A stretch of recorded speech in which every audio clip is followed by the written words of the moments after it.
towards keeping Claire. Relax. You'd better enjoy your last moments as a bachelor. Who are those people over there? Oh, friends of hers, I think, from that newspaper she worked on. I wish she'd hurry up. I'd like to get the gang back to the newspaper. Well, that's Claire for you. Even late at her own wedding. You know, I really hate the lizard. What do you mean? Well, I speak now as her editor, not as a disappointed suitor. Claire'd never make a newspaper woman, and you know it. Oh, I don't know. She dug up more hot social stuff than anyone the Tribune had before. That takes talent. Personality, Hack, my boy, not talent. All right, so I appreciated her personality. You appreciated it. I was the one that brought her to your attention when she was only an $18 a week steno from a hick town. Remember? Very touching, Al. You can put that in your memoirs. She's marrying Henneman now. Listen to the frustrated lovers. You know, if either of you guys had made furnaces instead of small talk, you might be in Henneman's shoes now. Have one of mine.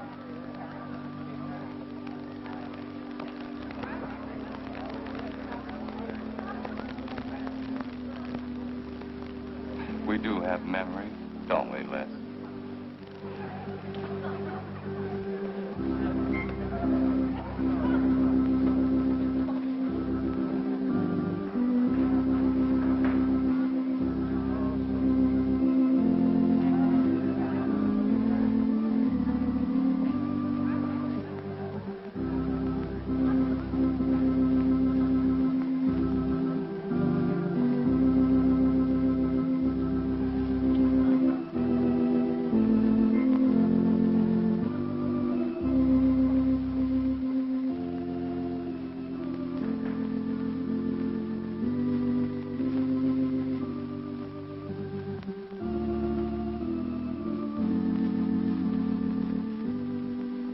Carl Henneman, wilt thou have this woman to be thy wedded wife, to live together according to God's ordinance in the holy estate of matrimony? I will. Claire Cummings, wilt thou have this man to be thy wedded husband, to live together according to God's ordinance in the holy estate of matrimony? I will. I now pronounce you man and wife. You may kiss the bride.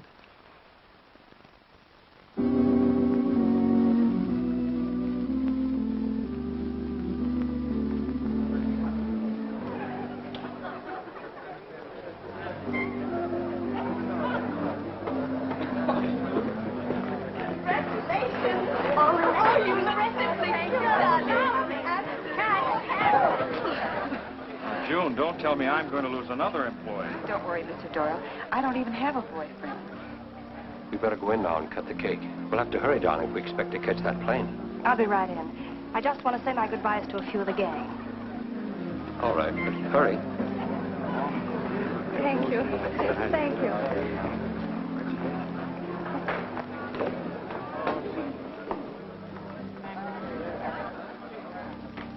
Guess who? Why did you come out here? Because I love you. Because you love me. Claire, you're crazy. Don't you know what those words meant in there? Let no man put asunder. No one can put us asunder less, you and me. Oh, I never could figure you out. Except that, well, you make everything add up to spell Claire, don't you? Now, darling. You're even getting a sadistic kick out of having me at your wedding, me and the others. But there are no others. Only you. I'll think about you on my honeymoon. I'll write you. Miss me less. I know you both will be very happy. I beg your pardon. Thank you. I'm ready with my cameras, Mr. Henneman. I've been looking for Mrs. Henneman. You haven't seen her, have you? I believe you'll find her on the terrace.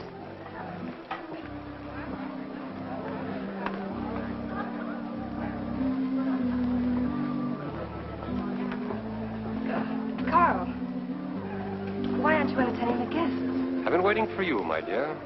I was detained. On the terrace? Don't you think you were being a little affectionate for a newly married woman? Darling, you're a great big old suspicious bear. That was only Les Burns. And?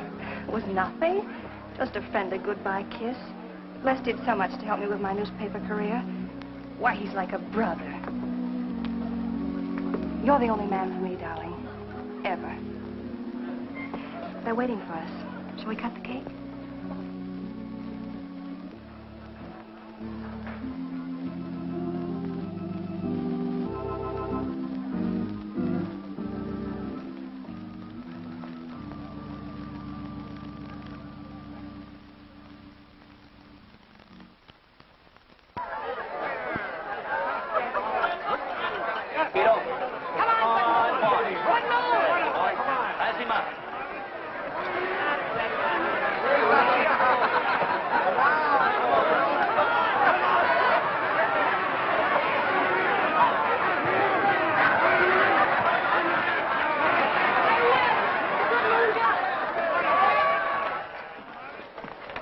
How much did he pay?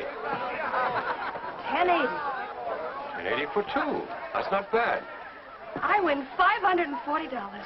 Claire, you mean to say you bet $100 on that horse to win? Of course. In these places, you have to spend money to make money.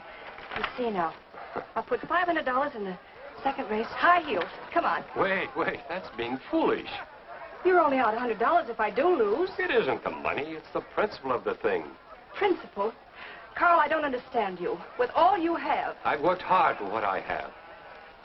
Oh, I don't mean to be a tightwad. A little bet for fun is all right. But I have too much respect for money to throw it away on horses.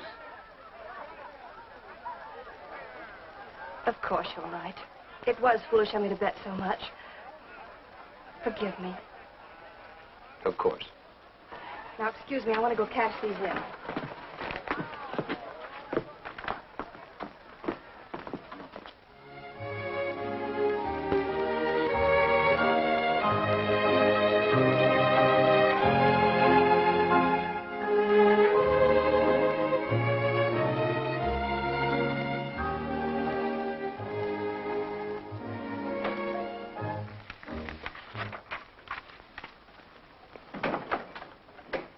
Hello, darling. Miss me? Back so soon, Oh, Carl. we went to the barber shop. Who are you writing to? June Taylor. You remember. Les Burns' secretary. She was at our wedding. Do you want to read some of the awful things I said about you?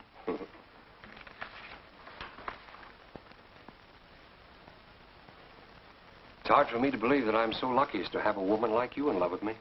It's true, darling. Every word of it. I'm sorry, Claire.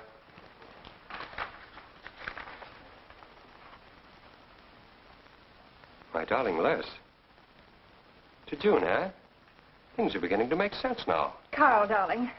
So that was a goodbye kiss you gave Les Burns. Well, Well, what do you want me to say? nothing.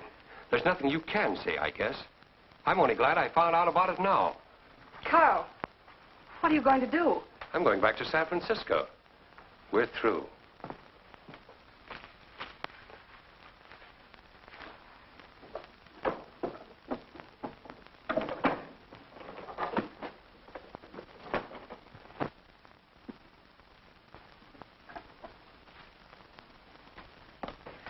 But what am I going to do, Carl? I don't care what you do. But I have no money. Thanks to your great generosity. There's enough for the week's hotel bill. You've got that money from the racetrack. Live on that. You'll not get another cent from me. Oh, no. I wouldn't be too sure of that. I'm your wife, Carl. There are community property laws in this state. It won't be that easy. It'll be very easy when I show this letter to the judge. And I'm starting divorce proceedings in the morning. Oh, Carl, darling, let's talk this thing over. It's so silly. Get out of my way before I forget myself.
Would you please connect me with a house physician? Hello, Dr. Hastings?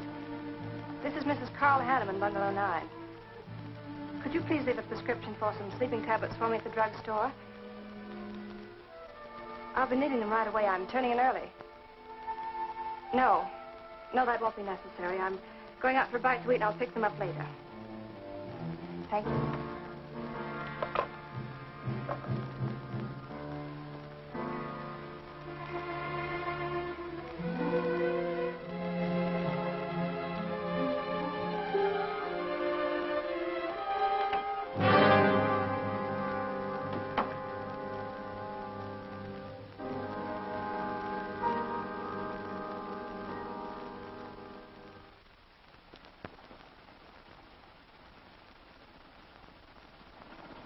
I want a new set of plugs in 42. Okay, Blackie.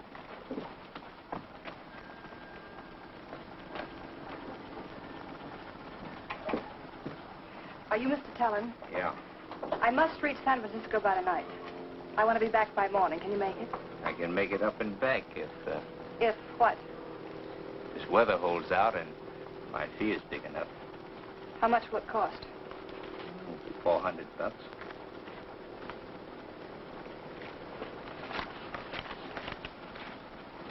Why 5? I said 4. I know you said 4. I never made this trip. You never saw me. Understand? Sure. I don't even want to know your name. I'm glad we understand each other. Perfectly. Now, if you wait over there, we'll be ready to leave in a few minutes.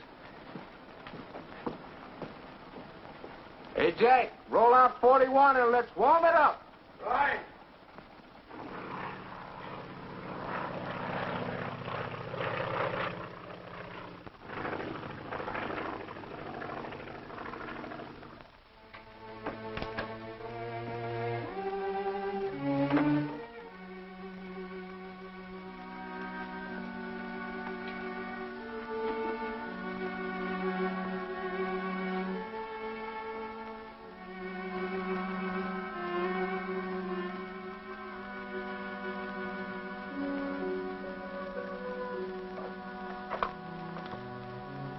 Room service, please.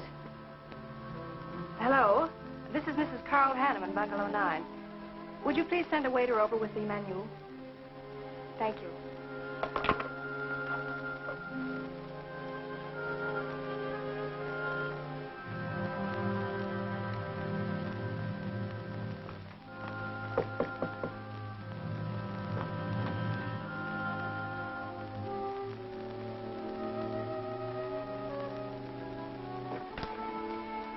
Good morning, Mrs. Hanneman. Good morning, Victor. Let me see. I think I'll take some orange juice and toast, coffee. That'll be all.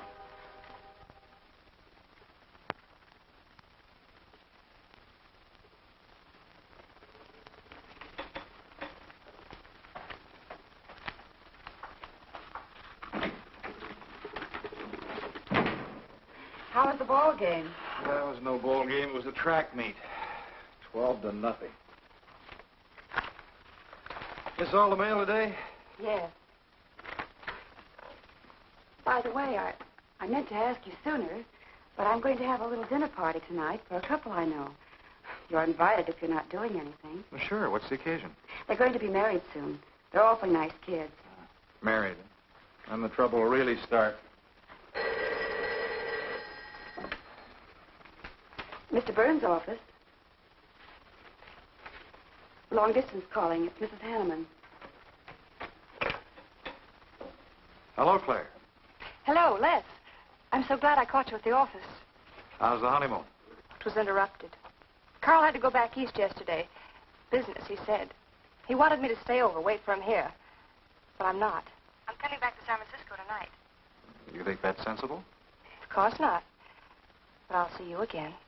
Look, I want you to arrange a plane ticket for me. Reservations are so hard to get at this end, it'll be easy for you. All right, Claire. I'll take care of it tomorrow. Tomorrow won't do. I'm coming home tonight. Okay, I'll wire you back on the time. I know you would help me. Be sure and meet me at the airport. I can hardly wait to see you. Goodbye, Les.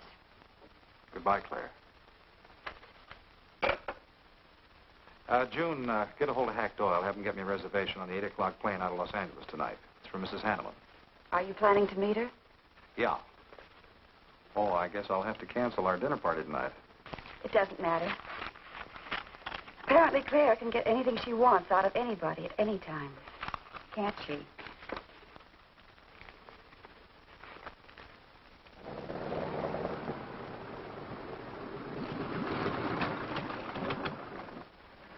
I never thought I'd be back with you so soon, darling.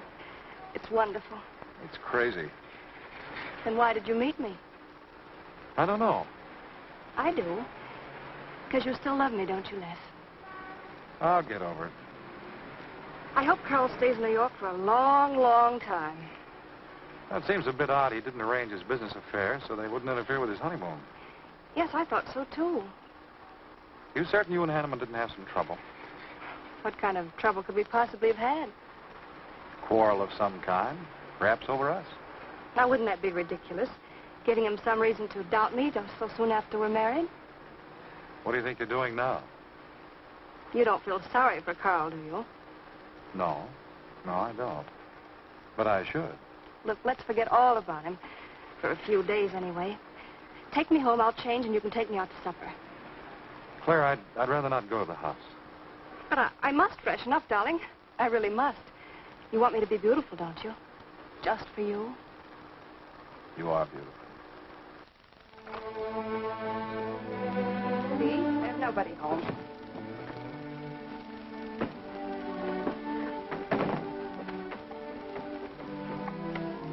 Wait in there, darling. I'll be down in a minute.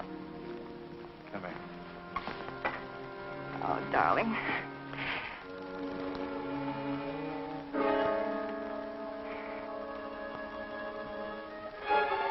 Les, what is it? Stay here.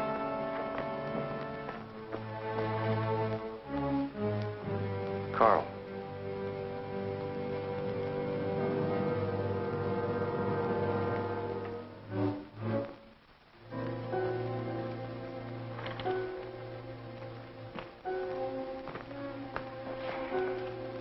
Suicide. But why? Oh, poor Carl. Claire, I thought you said he'd gone to New York. That's what he told me. I don't understand it. Why should he do such a terrible thing? You probably know as much about that as anyone. It's going to be one of the first things the police ask you. You can't stay here, darling. I'll take you over to Hack Doyle's. Where's your telephone?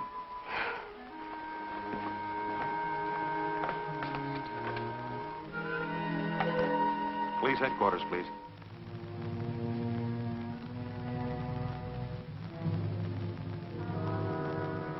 I thought of you and Hack right away, Mamie, and brought her over here. I hope you can put her up for tonight. Oh, of course. You can stay as long as you like, Claire. Thank you, Mimi.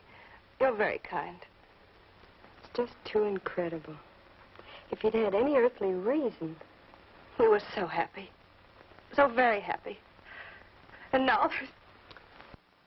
Oh, Hack, Claire's going to stay with us for a few days. Good. Plenty of room. The police are over there now. Murdoch said he'd stop by here later. You sure it was suicide? Fairly sure. A man in Hanneman's position, a beautiful wife, and all that money? I don't get it. I don't either.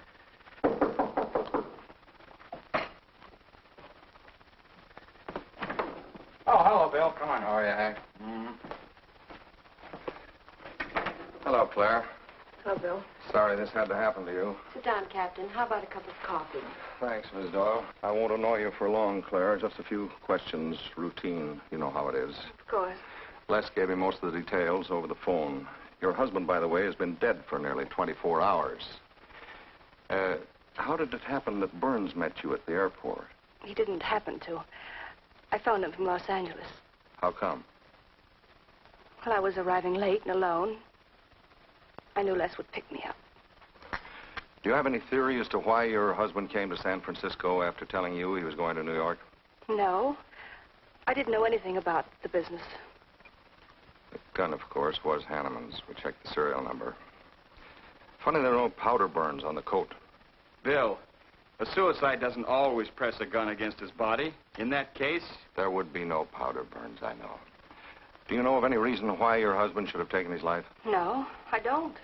Anything wrong with his health? Not that I know of. But that could have been the reason. Had you quarreled? Oh, no. No, we never quarreled. Believe me. Throughout every minute of our married life, we were supremely happy. The entire week, huh? Well, that's all for now. I may want to talk with you again later. Where will you be? Right here with us. Thanks. Bill. Yeah? You found fingerprints on the gun, of course. I mean, Hanneman's prints. Uh-uh. Clean as a whistle.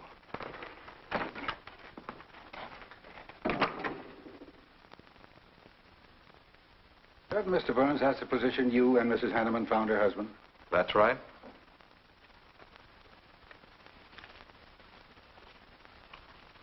One more question, Mr. Burns. Your testimony at the coroner's inquest said you touched nothing. That's true.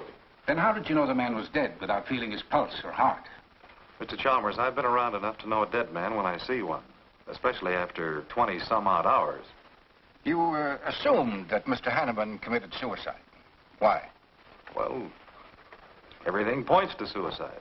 Not in my assumption, Mr. Burns. Mrs. Henneman, you say you saw your husband alive on Monday afternoon, and then the following night, which was Tuesday, you saw him again. Yes, but he was dead. I've told you everything. You don't need a weather vane to see which way this wind is blowing. Was it customary for the servants to take a vacation whenever Mr. Henneman left on a trip and leave the house empty? Well, I don't really know. I didn't give orders to the servants. Carl, Mr. Henneman ran the house. I hadn't moved in yet.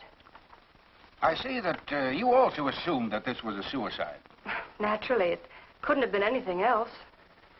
That's what Mr. Burns said.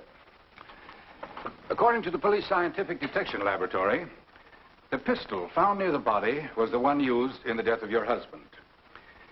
But they found no powder burns on the clothes of Mr. Henneman, nor fingerprints of any description on the gun.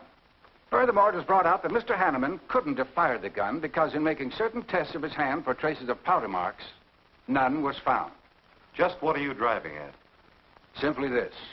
Carl Henneman was murdered. But unfortunately, I haven't enough evidence to hold either of you. You were out of town, and your alibi was proven. You're free to go. But let me give you a tip.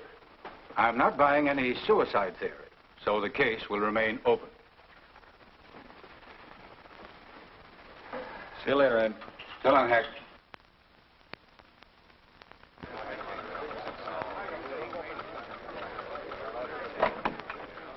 Good morning, Les. Just the guy I want to see. Yeah, about what? Oh, I've been assigned to do the follow-up on the Henneman case. Oh, how'd you draw that? Oh, I asked for it. It'd be a dull job because there isn't going to be any follow-up. Just an ordinary suicide. Are you kidding? I never smelled an odor of fish so strong in my life. No fingerprints on the gun, and you call it suicide. So what? What makes you so sure? Can you give me a good reason for Henneman killing himself? No, I can't. Perhaps he thought he had a good reason. And perhaps he didn't. So meanwhile, if I can dig up a plausible motive... Who asked you to dig up a motive, plausible or otherwise? I said, if I can dig up a motive, I'm willing to accept suicide. But if I can't, then it'll have to be murder. Still carrying the torch for Claire, Hyle? Not anymore. But somebody sure fixed it in a hurry for you to get Claire again. That's a nasty crack. So meanwhile, chum, walk a straight line, or you'll have people thinking you took a shot at Henneman. You got a lot of work to do, Al. You're so right, boss.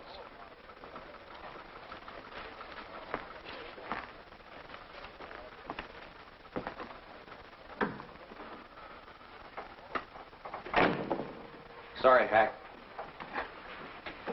How's Claire taking it this morning? I don't know. She still asleep when I left. Les, I'm worried about this deal. Police aren't buying any suicide theory. Is that why you put Herrick on the story? Maybe. He might dig up a suicide motive. What's your slant? Well, Henneman killed himself. Nice try, Hack. You're about as subtle as a punch in the nose. You think Henneman was murdered, don't you? Maybe I'm protecting someone. It's possible. But I'd like to protect someone if it isn't suicide. Like who? Like you. Who had a better reason? Henneman's death meant that you'd get Claire back and $1 million odd bucks. That makes sense to a lot of imaginative characters around this town. I don't believe it for 1 second. But I still think it's safer to sell the suicide theory if Herrick can dig it up.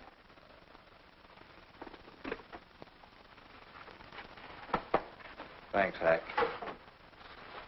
But I didn't do it. Yeah? Send him in. Was Claire on the job? Hello, Batson. What's on your mind? The DA would like to see you gents in the morning. Says it's important. About 10 o'clock. What's he want us for? Don't you know? Mrs. Henneman's already got her invitation. See you tomorrow.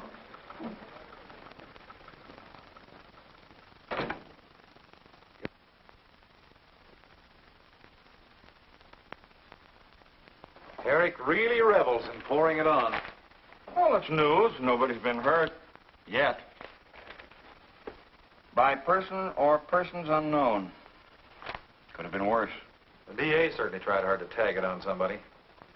Tell me, Hack, do you think that, well, that Claire could have shot her husband in some way? No. She was in Los Angeles the night he was killed. DA couldn't shake that, and... Good morning, everybody. I hope I'm interrupting something important. Hello, darling. You look tired. Hello, Hack, dear. Good morning, Clara. It's a pleasant surprise. What can I do for you? I came to get my job back. Starting when? No. Well, after all that's happened, don't you think you should have a little rest? Rest. Why, working will be the best thing in the world for me. It'll keep me from thinking too much about poor Carl. After all, I must carry on. My life is still ahead of me. What's the real reason? Well, I do need a little cash. I have the house and my clothes, but I just won't be able to live on the widow's compensation the court will allow me.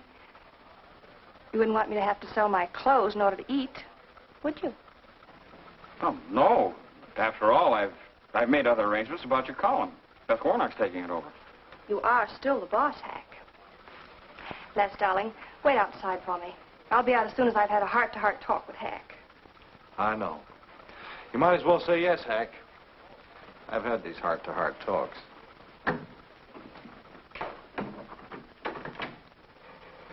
You will let me stay, won't you, Hack?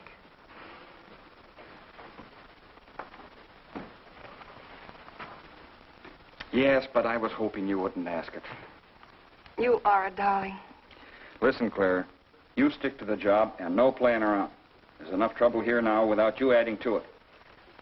I don't know why you talk like that. I'm serious about it, Hack. I'll work hard. For your sake, I hope you do. You are a dear. See you later.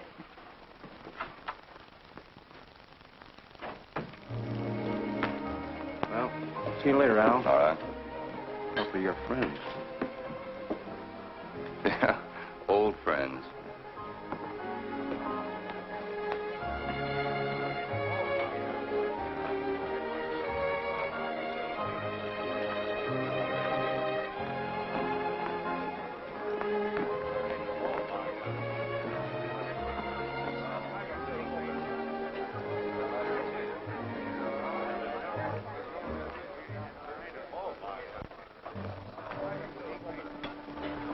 Two martinis, please.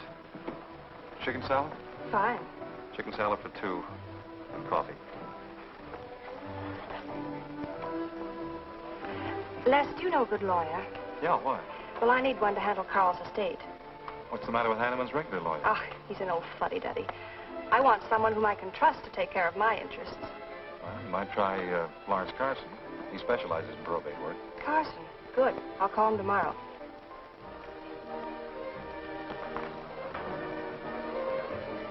Do I know that man over there? You should. It's Stanley Mason. Our paper's backing him for Congress. Of course. Why, the pictures on his campaign posters don't do him justice. You know, I never could figure that guy. Every time I see him, he's with a different girl. So? Oh, we'll have 4 Manhattans. Make them half French and half Italian vermouth. We'll order later. I'll look after them personally, Mr. Mason. Thank you. Stanley, isn't that Beth Henneman woman over there? Yes, she's very attractive, isn't she? Well, if you like the type. Why wouldn't he be a good man to handle the estate? No. He's too tied up with his election campaign. What are his chances, Les? I'm going to Washington. Pretty good. Why? That makes him important. I've got to have someone with influence. He looks like the kind of a man who could get things done quickly. Capable enough, I suppose. Probably make a good representative. Personally, I just don't go for him.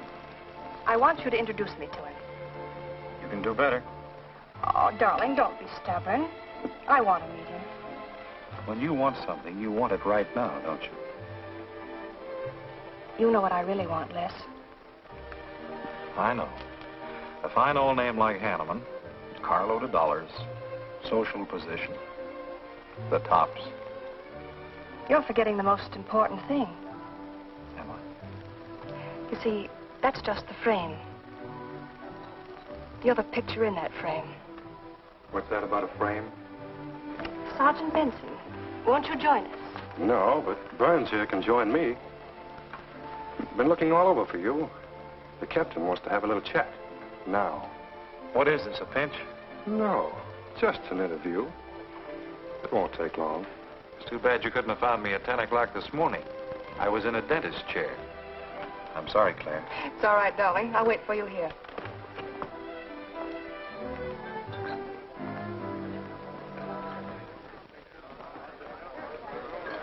Violet.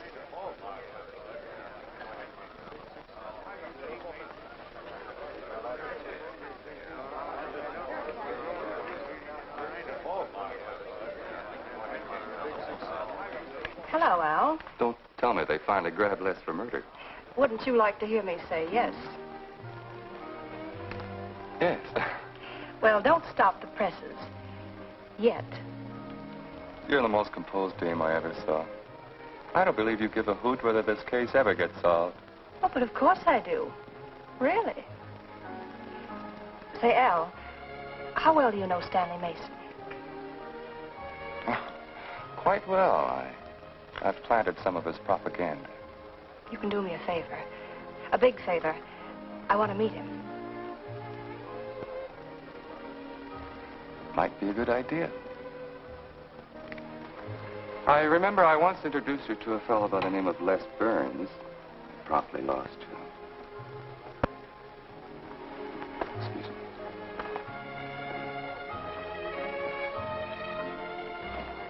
Stan. How are you? Well, hello, Al. Say, I have a young lady over here I'd like to meet you. Just take a minute. Well, all right. Excuse me? Excuse me. Claire, this is Stanley Mason. Mrs. Henneman. I'm so glad to meet you, Mr. Mason. How do you do, Mrs. Henneman? Won't you sit down? Sorry I can stay but a minute. I know you think me rather forward, but being an attorney, you can understand my predicament. I'm desperately in need of someone to administer my late husband's affairs. I thought perhaps you could help me. Well, I hadn't intended on taking on any more work this summer. My campaign requires so much attention. However, supposing you come to my office at, say, 4 o'clock, we can at least talk it over. Oh, thank you. I would appreciate it. Here's the address. So, until then... Oh, excuse me. Sorry. Thank you, Al. Don't mention it.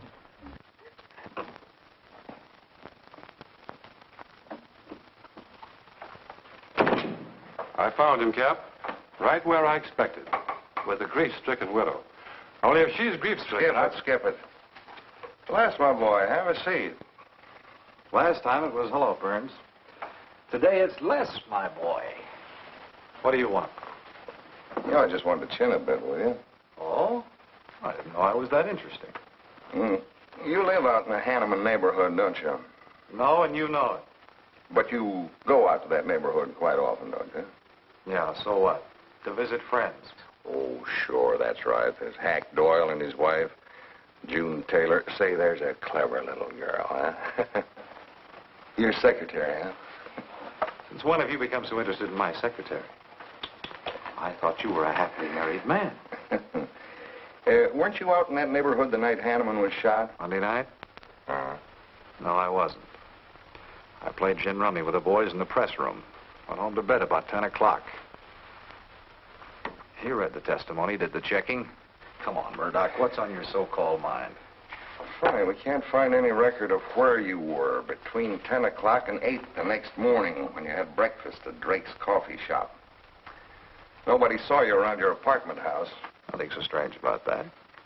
People in my neighborhood mind their own business. I spent the night sleeping. You got an edgy temper today, Les. Aren't worried about anything, are you? I'm annoyed. Until you and the DA get this thing settled, nobody will get any rest. We may have the answer quicker than you think.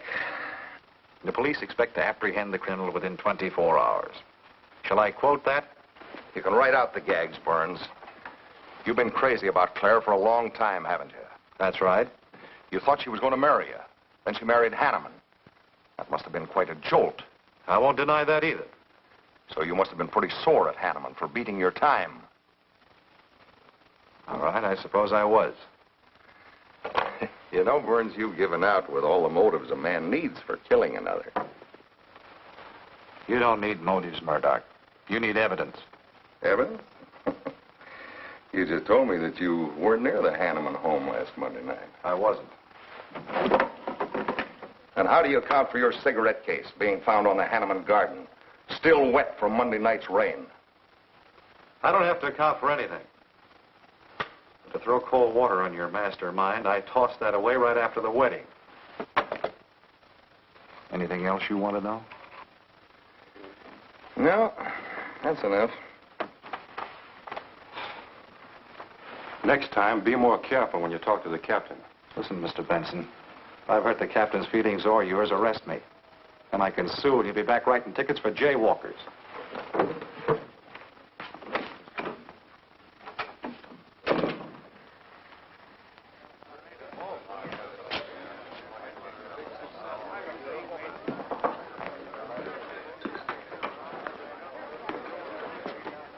You rent that stool by the month? Well, Lester. Where's Claire? Oh, Claire isn't here. She had an appointment. Did she go back to the paper? No, about this time, she should be walking into the inner sanctum of that courageous and fearless champion of the people's rights. That distinguished candidate for the Congress of these United States. Mr. Stanley Mason. You sound like you're on Stanley's payroll.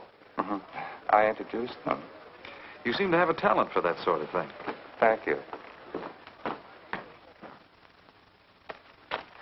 I believe that's all the information I need, Mrs. Henneman. I can't possibly find words to express my gratitude in your consenting to help me. Oh, believe me, it's a pleasure. A little pressure in the right places should settle the matter quickly for you. Thank you again, and good luck in the election. Oh, thank you. I suppose you'll be leaving for Washington immediately if you do win. Yes, if I win. You will. I know you will. Well, I really must be going. Oh, can't I drop you off somewhere? I'm sorry. Not this evening. Mr. Burns is taking me home. He's the gentleman you saw me with today. I'll call you tomorrow.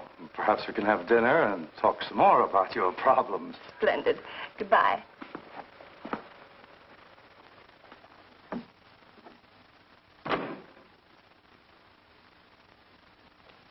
Look, Claire, don't you think you ought to stay over at Hackdale's a little longer?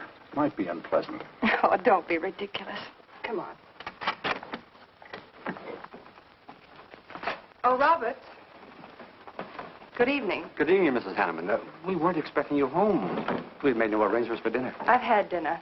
Please take my bags to my room, and you and Christine take the evening off. I shan't be needing you. Thank you. Oh, Mrs. Henneman, I just wish to say on behalf of Christine and myself that we're pleased that you're home, and we'll do everything we can to make you happy. Why, thank you, Roberts.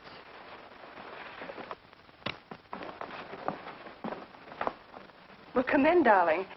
You aren't afraid of Carl's ghost, are you?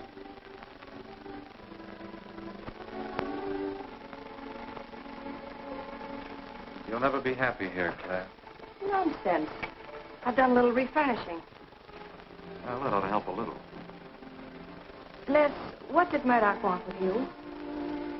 You had an idea I might have paid a visit here Monday night.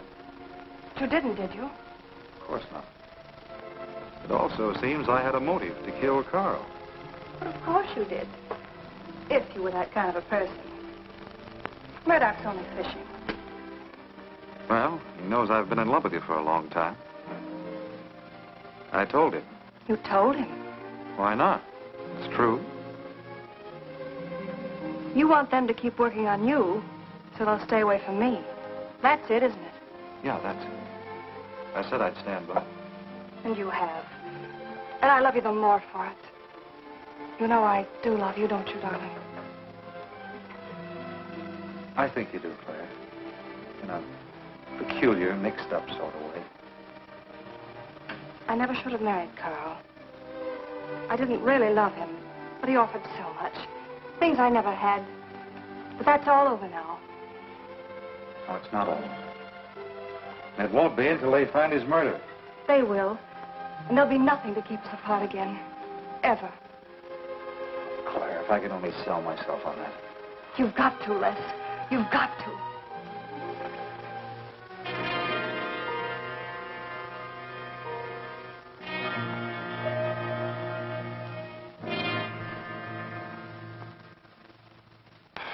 That little tidbit straight from the horse's mouth brings us to the 3:00 mark for today. See you around about this time tomorrow. Les Burns. You're pretty sharp today. That's the best column you've done in 2 weeks. Thanks. You say so, it must be all right. Hi, pal. Hello, Harry. Hear about your girlfriend? They dragged her in this AM. Murdoch and the DA gave her quite a going over. No use charging to the rescue, Les. Stanley Mason already beat you to it. What do they want with her, Al? Well, it seems they had a hunch Claire made a fast round trip into town the night her hubby joined his ancestors. Seems they thought her alibi about being in L.A. the whole time was the bunk. Oh, that's ridiculous. Oh, is it? Well, you'd know more about it than anyone. Jones, put that through, please.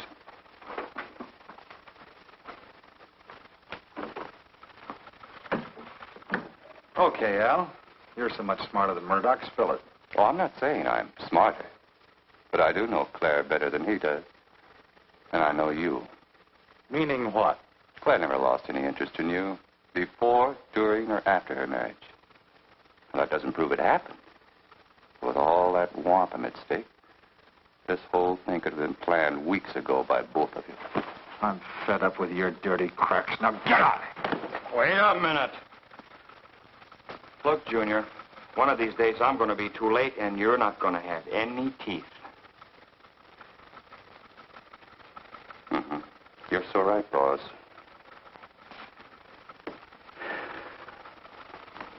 What's wrong, Les? Nothing, forget it. The way you want it? If anybody wants me, I've gone for the day. Have one for me, too.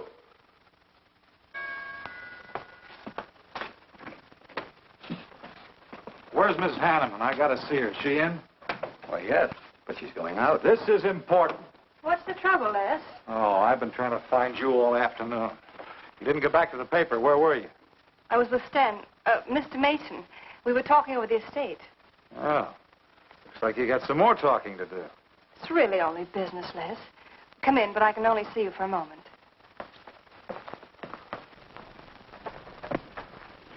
You've taken on quite a package tonight, haven't you, Les?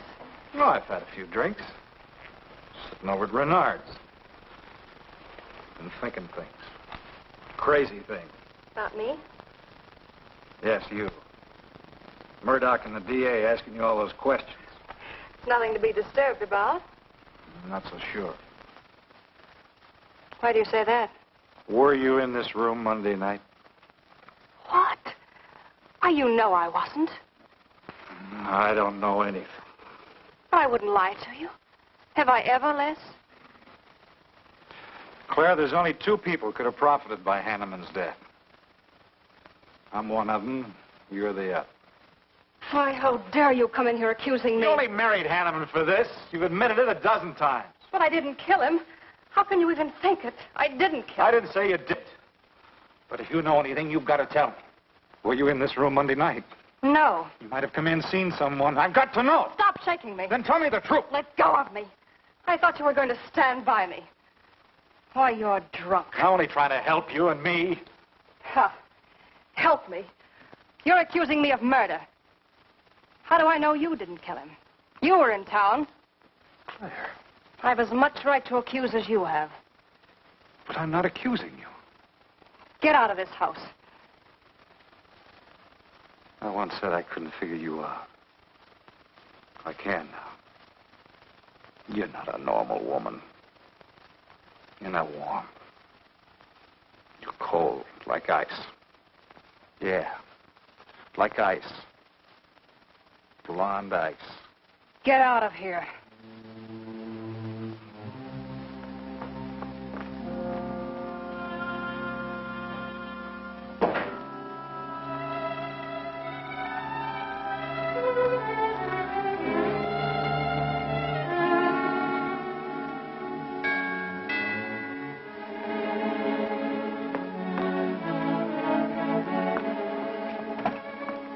Oh, hello, Mrs. Henneman. I don't believe I know you. Sure. Sure you do. Let me come in. We can talk better inside. In there. Now, what do you want? And I saw your picture in the paper, and I found out who you were. I figured we could make a deal. Deal? I was going to call on you last night, but you had company, and I had to see you alone. What kind of a deal? Seems that plane ride last Monday night returned big dividends. I paid you to forget me. I thought I could trust you. Sure. Sure you can trust me. But it's hard to forget murder for any $100. Why, you dirty double... I don't like that word. All right, we'll forget what happened to Henneman. I'll go along with you on that suicide story. That is providing there's a little consideration of, let's say, 50 grand. $50,000? Why, I don't have that kind of money. This estate's in probate. I won't receive a thing for months. I can wait. But in the meantime,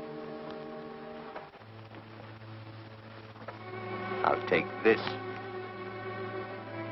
I know a little man who'll lend me money on it. All right. All right. Just don't come near this house again. But I will keep in touch with you. Quick, out the terrace door. And don't forget, Mrs. Henneman, I'm not kidding about that 50G.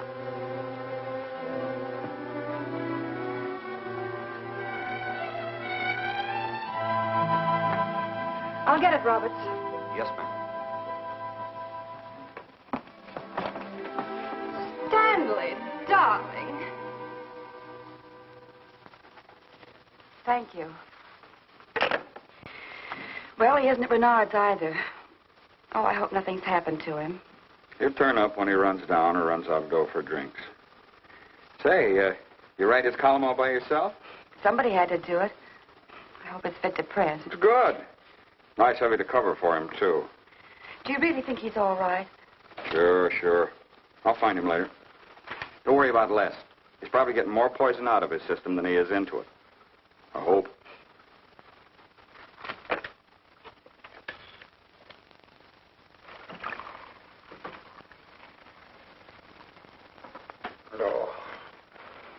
Oh, June. Oh. See if you can give me another head, will you? This one's not going to do me much good. You certainly had a little trip for yourself. I guess so. What day is it? Tuesday. Holy mackerel. What happened to Sunday and Monday? I took care of them for you. Oh, you would. Who found me, Hack Doyle? No. Claire. Claire? Mm-hmm. You were trying to convince the doorman at the top of the mark to let you out on the roof. It was the only way to the moon. Oh, brother. The moon? Looks like I wanted more than a little trip. Here, drink this. It'll make you feel better. Guess I've been the horrible example, huh? You no doubt thought you had a big reason for getting tight. I had to get away from something. Something wasn't good for me.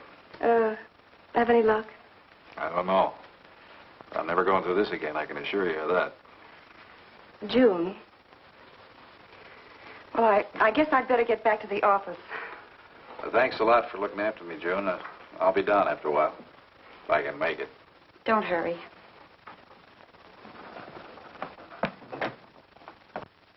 Les, I wonder which hangover you'll recover from first.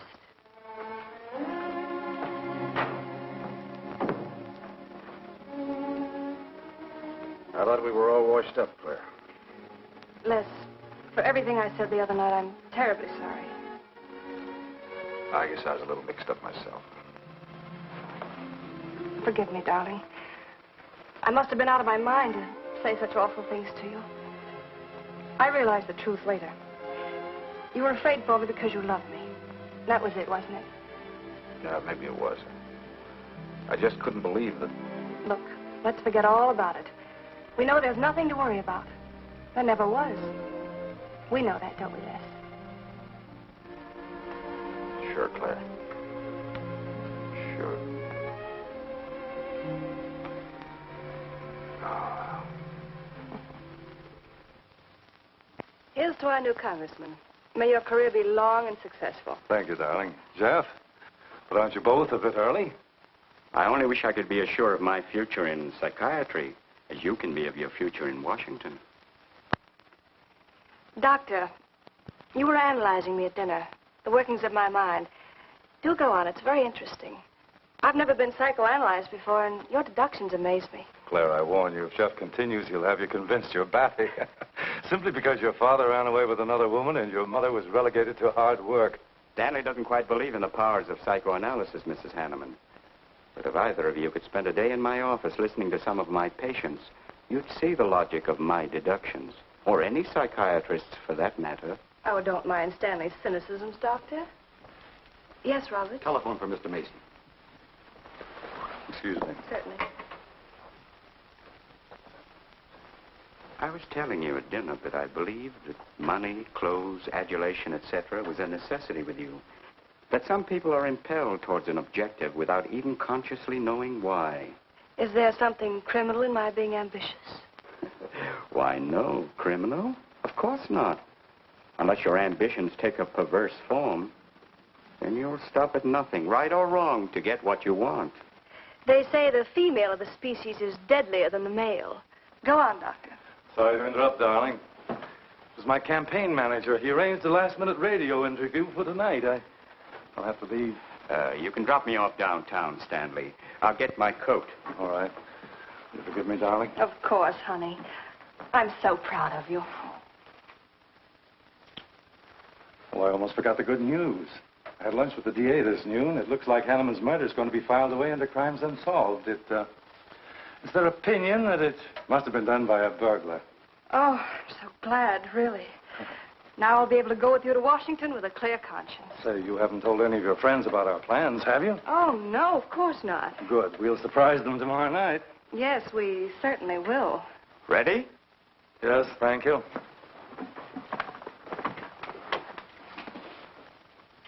Good night, Claire. Good night. Mrs. Henneman, please don't take my mental probing too seriously. You're a very charming hostess. So don't worry. I never worry. Good night. Good night.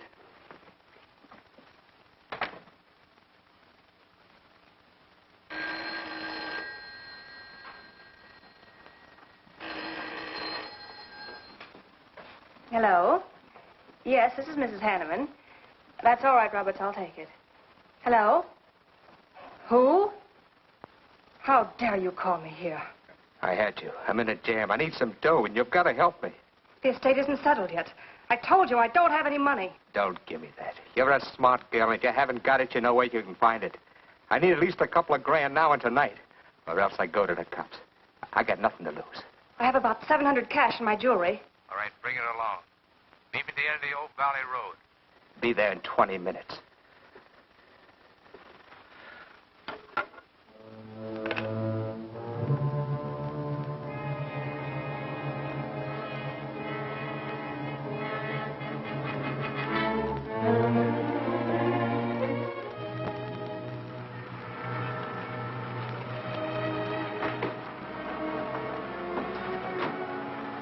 Did anybody follow you? No, Then stop being nervous. I'm not nervous. You are. All right, give me this stuff and let's see if I can use it. These look all right. I got into the bookies for a couple of grand. They're bad little men. And I've been stalling. Tonight they told me, pay off or else. They wouldn't kill you for $2,000. They'd kill for a lot less. That's why I had to put the bite on you. Thanks, Mrs. Henneman. I wouldn't double-cross anybody. Not unless I had to. I wouldn't double-cross anybody either, Blackie. Unless I had to.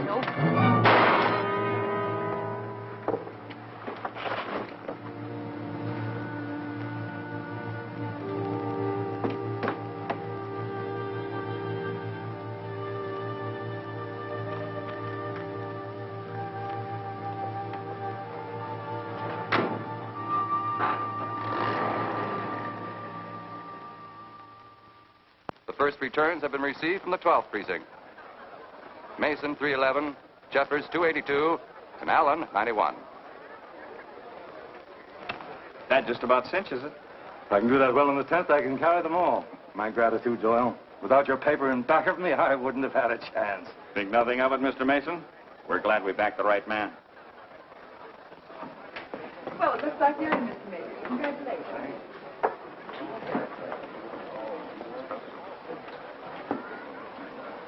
Seen Les and Claire yet tonight? No, I guess she's waiting to make her grand entrance. It's about 100 times you've asked for them, huh? What gives? Nothing?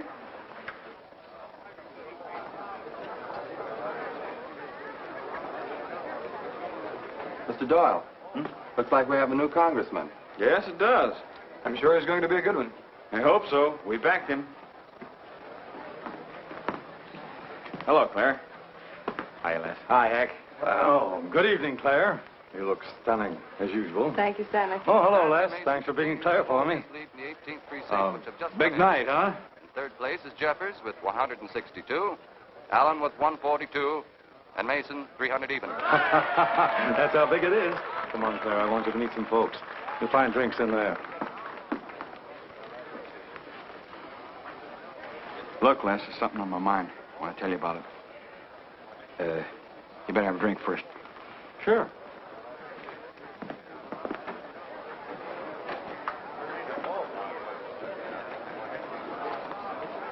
Hi, folks. How's the brawl? Well, at least the liquor's good.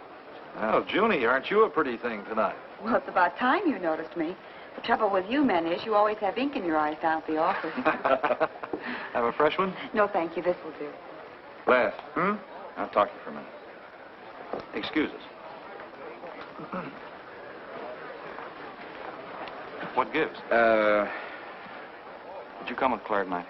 No, I came with my Aunt Martha from Penobscot. No, I'm serious. You saw her come in with me. You better get her out of your system, but right now. What are you talking about? Things are fine with us now. She couldn't be sweeter.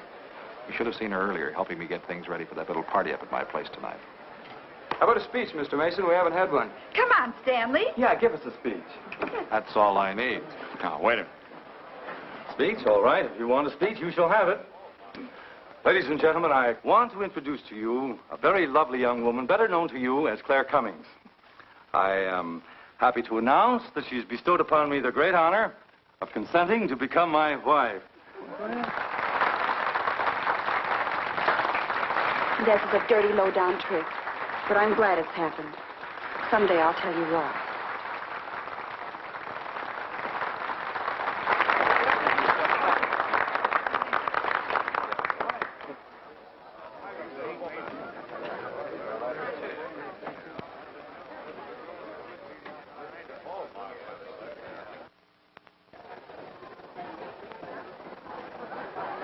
All the rest of the world, my dear. That was quite a speech you made, Stanley. Surprised, Jeffrey?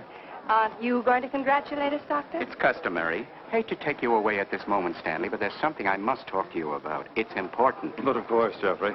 Will you excuse us? I know you'll enjoy living in Washington. When do you plan to have the wedding?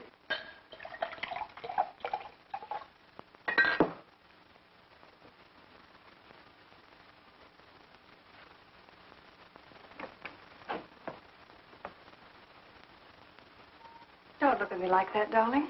And what are you doing here? I wanted to see you alone. Sure, not a husband in sight. Dead or alive. I didn't have a chance to explain. No one can put us asunder, Les.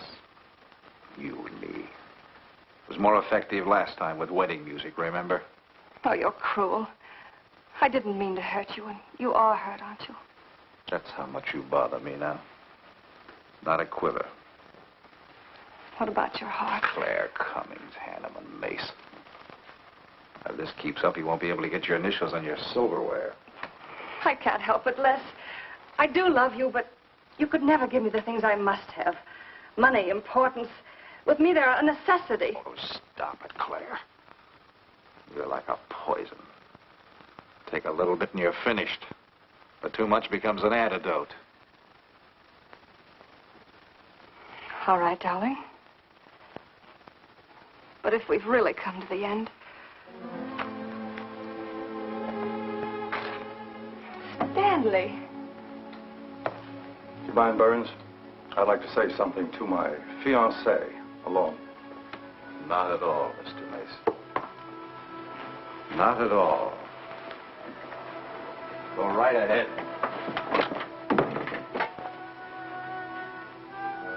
The congratulations are hardly over before I find you in the arms of your old sweetheart. That was a stupid remark. I had to say something to him, didn't I?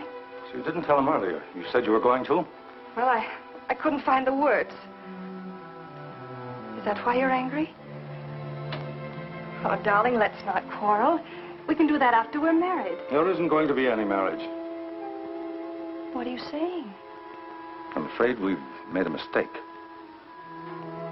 You can't mean that. What'll my friends think? I couldn't stand the humiliation. Oh, you'll get over it quickly enough, as quickly as you did your other marriage. Why are you talking this way? What did that phony doctor tell you? That's not important. We've made a mistake. Now let's forget it, shall we? But you can't throw me over. I've looked forward. I've planned. You're taking me to Washington with you. Away from these people, these memories. I've got to go with you, Stanley. No, I'm sorry. It's final. You ought to see a doctor, Claire. A doctor like Jeff. I'll look for you at the party after he talked to me. I merely wanted to ask you something. Doyle told me where I'd find you, but I didn't believe him either. But finding you here proves many things. You're not well, Claire. All right. I didn't mean to crack up. At least we could have a farewell drink together. No hard feelings, really. Why don't you fix some for us? I must say you're being regular about it.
Claire. What have you done? I did nothing. You killed him, Les. I killed him? Don't you remember? You came in just a few minutes ago. You saw us talking.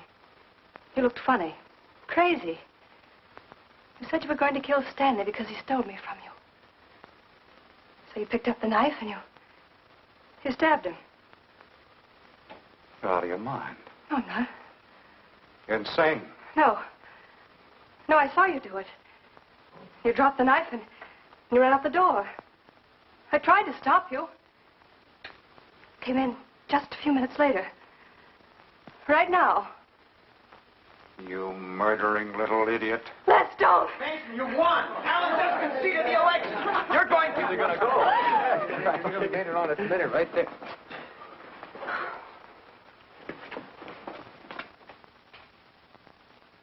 So you see, Doctor, the evidence is really stacked against Les Burns. I and the others feel that he's absolutely innocent. Now, I asked you down here to see if there wasn't something you could do to help us prove Les's innocence and Claire's guilt. Because just as sure as my name is Hack Doyle, she's framed him. I agree with you 100%.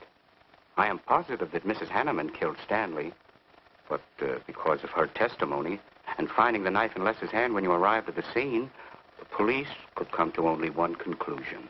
Surely there's something you can do to help him. He's innocent. I know he is. Look, you were once connected with a big city police department.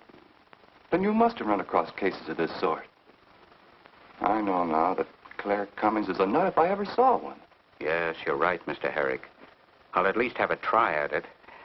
I'm just as interested in finding Stanley's murderer as you are in proving Mr. Burns' innocence. Now, I have a plan that might break her down.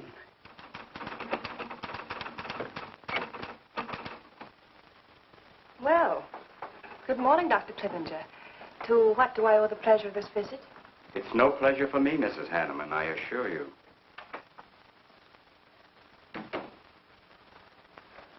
I just came to ask one question. Why did you kill Stanley Mason? What? How ridiculous you are, Doctor. Am I? You see, I had a talk with Stanley last night concerning your betrothal and advised him against it. It's safe to assume that when he came to tell you there wouldn't be any marriage, you killed him in a fit of anger and then concocted a story to implicate Mr. Burns. It's the most absurd accusation I ever heard.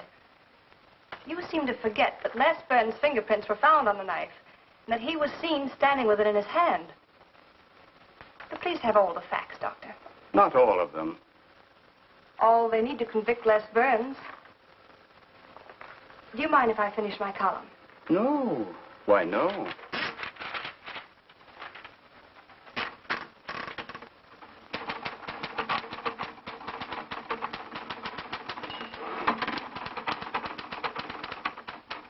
I suppose you'll tell the police I killed Stanley and give them that fantastic story to back up your accusations. It won't sound so fantastic to them, Mrs. Henneman. I discovered one or two other flaws in your story. They'll laugh at you. It's insane. Absurd. Oh, you're wrong. You see, I've spent my life delving into distorted minds like yours. I worked for the police for many years as a consulting psychiatrist. You sound more like a hypnotist. And I'm quite fed up with your insane theories. Now, Doctor. Looking for something, Hank? Police are on their way. Police? What for?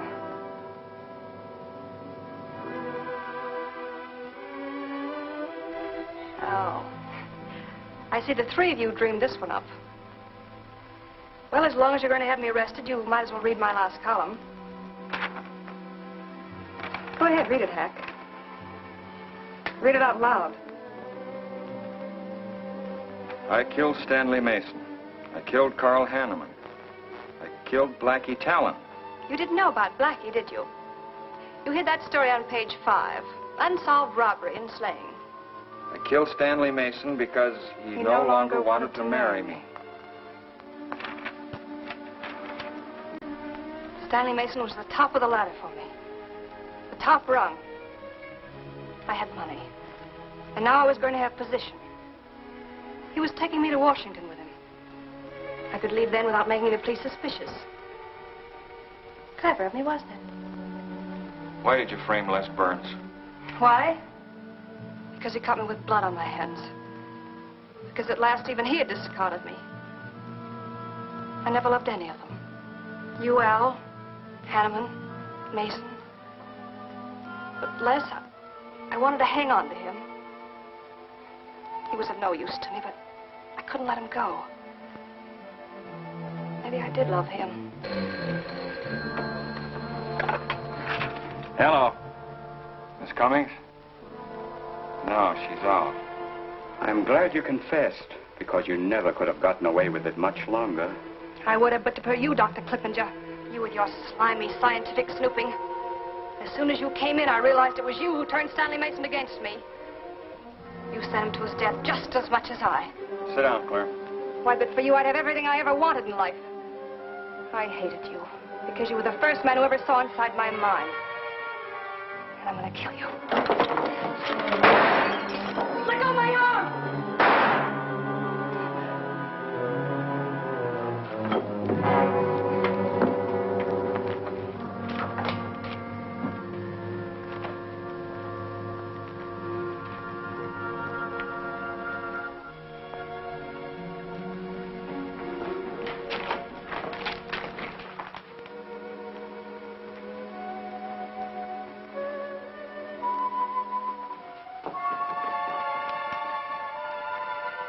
You were a little late, Murdoch. Well, it was probably better this way. I can scarcely believe it. A woman as beautiful as that. You didn't know her very well. None of us really know her very well.